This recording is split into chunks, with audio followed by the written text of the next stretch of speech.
But I share this to illustrate a sometimes exaggerated way of categorizing people. And that categorization is this. In this world, there exists rule followers and rule breakers. And when these two types of people come together, it can create for some pretty interesting stories. Also, some pretty significant conflict.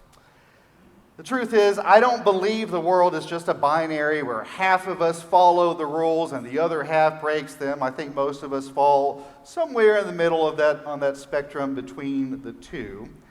But the reality is, rule followers and rule breakers need each other, just as Bluey needs Cocoa and vice versa, to compromise and to grow together as friends and as playmates.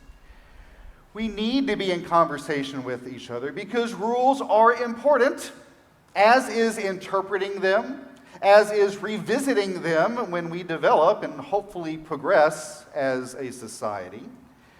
Because the rules, the laws we establish have consequences far beyond that of an innocent playground game between three cartoon dogs, but they also affect how we order our lives together, such as the legislation that was passed this week in Washington, D.C., that will have profound effects on so many of our neighbors' access to affordable health care via Medicaid.